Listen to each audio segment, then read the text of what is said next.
good afternoon, and welcome to another day of Big Pets Under the Hood. And I'd like to thank you all for tuning in to this next to the last iteration for this transmission rebuild.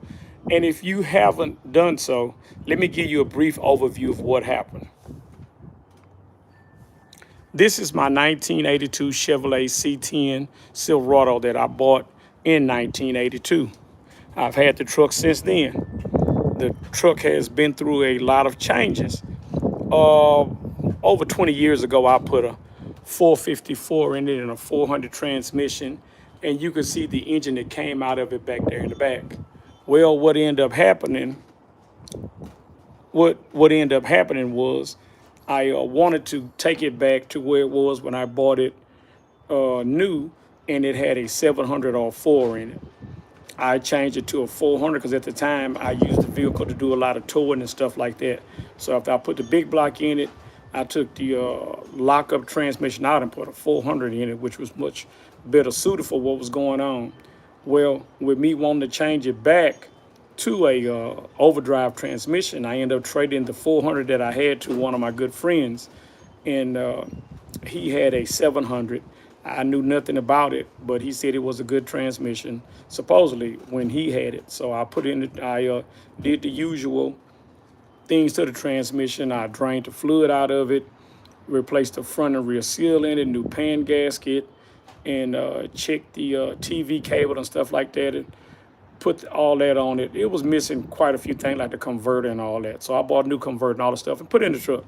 Well, when I first put it in there, it would go in reverse and it would always go forward. Well, once I got the truck straightened out and got ready to drive it, the maiden voyage of the vehicle, the transmission stopped backing up in the front of my house. It just stopped backing up. So I had no choice but to drive it into the garage where I usually would back it in at. Well, being the car guy that I am and the person that wants to do everything right like that, I just threw caution to the wind and decided to build a transmission for it. Now, should I have taken the transmission that was in the truck out and rebuild it, that would have been also. But fortunate for me, I had a core transmission. And the core transmission that I had was a 700. The thing about that transmission was it was the first generation 700. So it needed a lot of upgrades to it. And I wasn't so much worried about that because of the fact that if I would have done the other one, I still would have had to upgrade it. So this is what I done. This is the 700 right here that I had right here that was a core. And as you can see, it is all built up. It's all done up. There's the case, there's the pump. I upgraded the pump. I upgraded the stator to the 87 up stator. That's a 30 spline, which is the old one, which this one here used to be a 27. It was a small shaft, and everybody said that they were problematic. So I replaced the stator, the input shaft, to the large diameter shaft, and also the 30 spline input shaft. Doing that, I also had to replace the governor, things like that. The only thing I'm missing now is putting in the servo. I need to put the servo in. And the servo, well, let's move over here to the hood of the car that I'm using as a makeshift table. So the servo here is a Corvette servo that I'm gonna put inside of it. And you know it's a Corvette servo. All you guys know anything about transmissions know that it's a Corvette servo. When you see this small diameter piston here, see that small diameter piston, then you know that it's a Corvette servo. That's what it is. Let's get it off of here. You know it's a Corvette servo by looking at this right here. So that's one that I had, and I'm going to put it in there. Now, the problem that I'm running into with it is that I need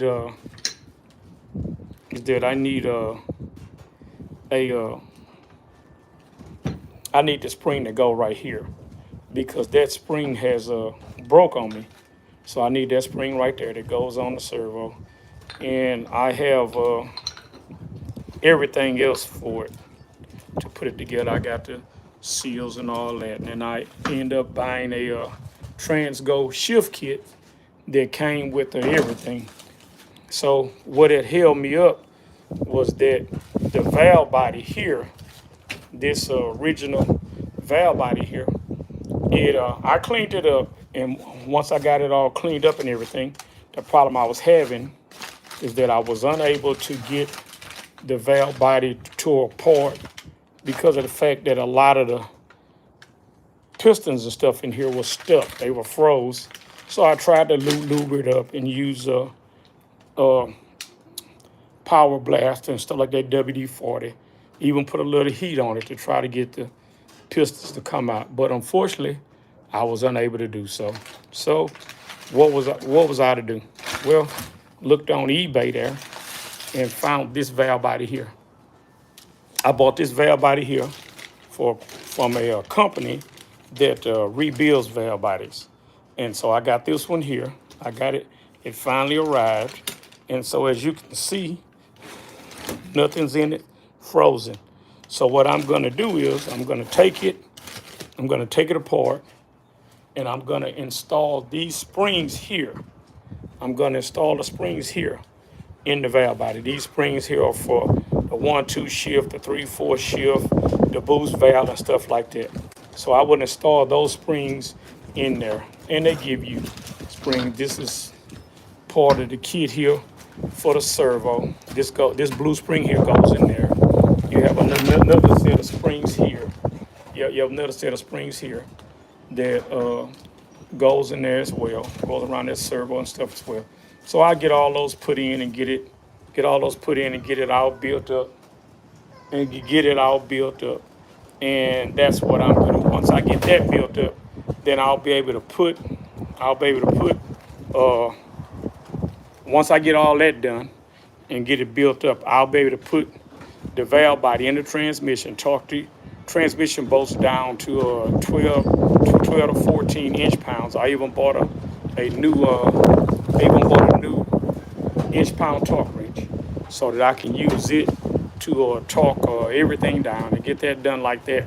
Then I can go on and pull the other transmission out of the truck, put the rebuild one in it, and get around to getting my transmission lines ran out of the way how I want to run them and everything, get them out neat, and I'll show you as that go along. But as of today, I'm in a great mood because I have the valve body here so that I can work on it.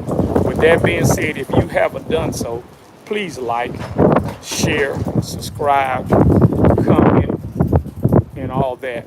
And I thank you all for giving me your time, because as I always say, if somebody else done it, we can do it. Not just me, we can do it.